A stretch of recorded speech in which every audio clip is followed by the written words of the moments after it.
जो आपको रास्ता गुरु महाराज ने दिया है ये सच्चा है। सत्संग सच्चा, सदगुरु सच्चा, नाम सच्चाई क्या कहूँगा।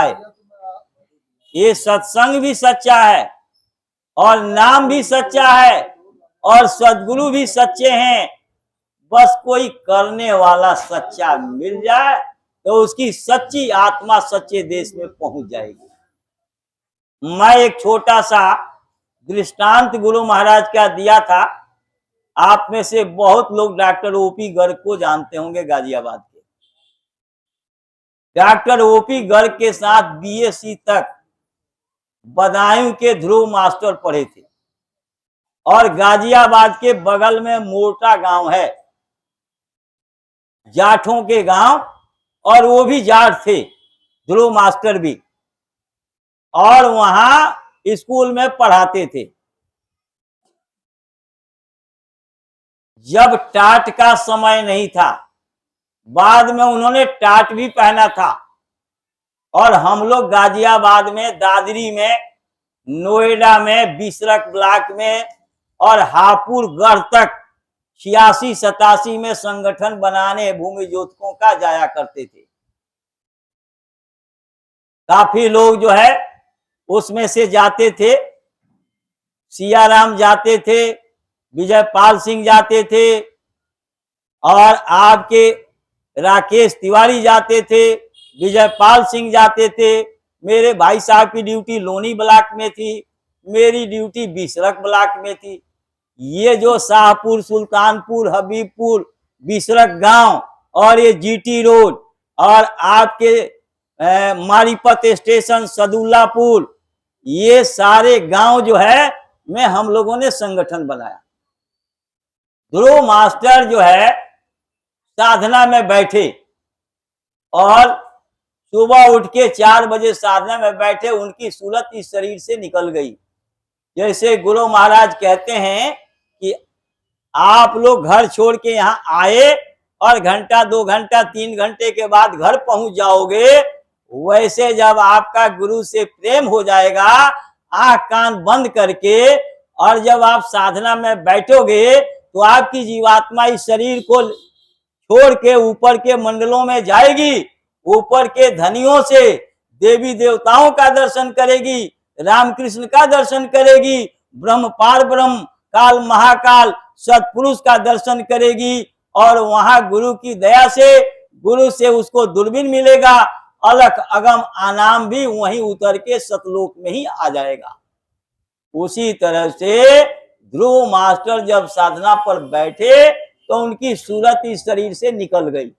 ये मैं कहानी नहीं बता रहा हूं, ये सच्ची बात बता रहा हूं, हकीकत। ध्रुव मास्टर तो चले गए, लेकिन ओपी गर्ग अभी मौजूद है। मेरे भाई साहब भी चले गए, गिरीश भी चले गए, मानिक लाल भी चले गए, लेकिन अभी ओपी गर्ग मौजूद है। इसलिए आप कोई शंका मत करो, शंका हो तो पूछ लेना। और गुरु महाराज कहते थे कि कोई बात की शंका मत करो। अब जब उनकी सूरत इस शरीर को छोड़ के ऊपर के मंडलों में गई, 7 बजे का मॉर्निंग स्कूल हुआ करता था। अब उनकी पत्नी 7 बजे घड़ी में देखा तो उनको हिलाने डुलाने लगी। अब वो बोले नहीं, डोले नहीं, यहां हो तब तो बोले, सुने, आवाज दें। जब कुछ भी नहीं ये हुआ तो मोहल्ला पड़ोस के लोग इकट्ठे हो गए, पूरा गांव इकट्ठा हो गया। फिर एक डॉक्टर जो थे झोला छाप, उनको बुला लिया। उन्होंने आओ देखा न था, उनके समझ में आए नहीं, उन्होंने एक इंजेक्शन लगा दिया। इंजेक्शन लगाते आंख तो ध्रुव मास्टर की खुल गई, पर बोले नहीं, डोले नहीं। उनको वहां से लेके चले आए अरविंद अस्पताल, जवाहरलाल नेहरू मार्ग पर, दिल्ली गेट के पास, रामलीला मैदान के पास, और यहां उनको एडमिट करा दिया।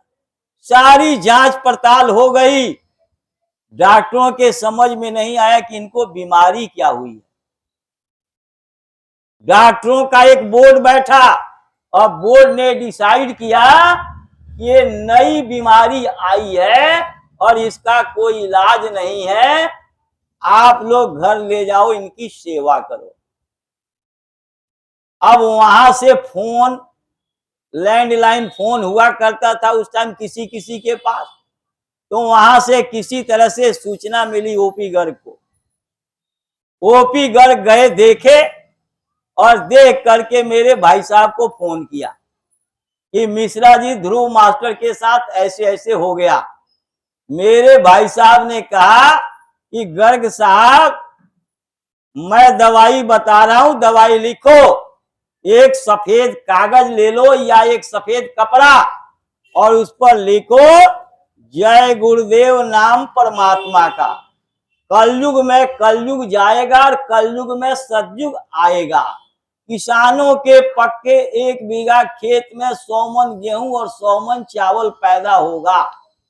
ये दवाई मिश्रा जी लिखवा रहे हैं, कपड़ा पर लिख करके, और कहा कि उनके सिर पर लगा दो, और गुरु महाराज के नाम की पत्ती उबाल करके सुबह शाम उनको 3-3 चम्मच पीने को दो।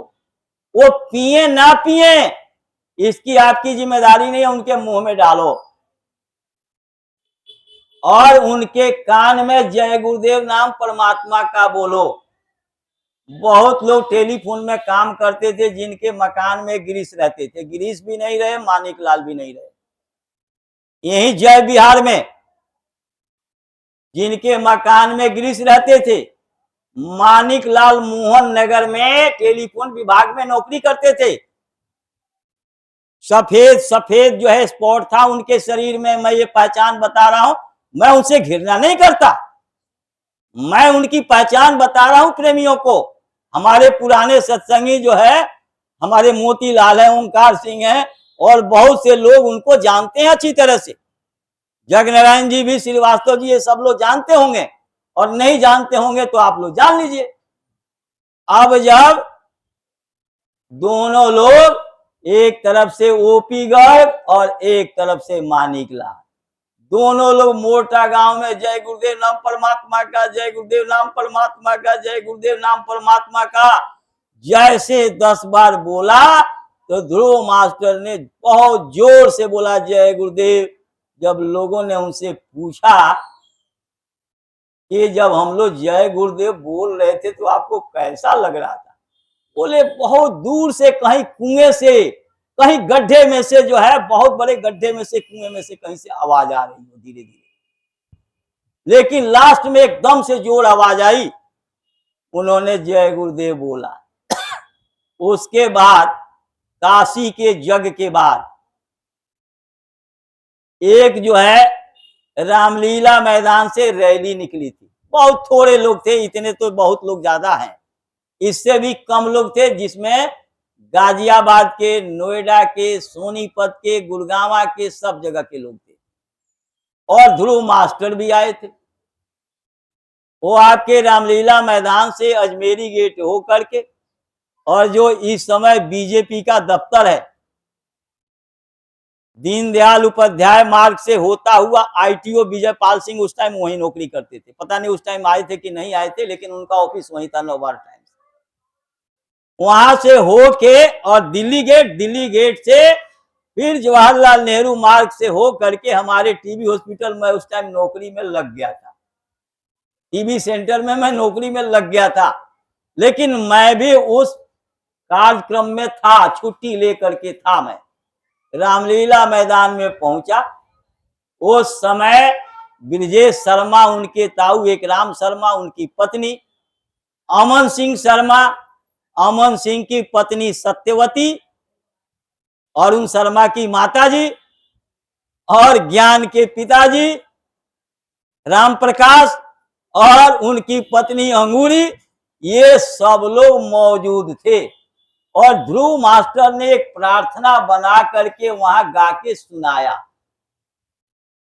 ये हम लोगों ने अपने नजरों के सामने गुरु महाराज के दया का अनुभव किया।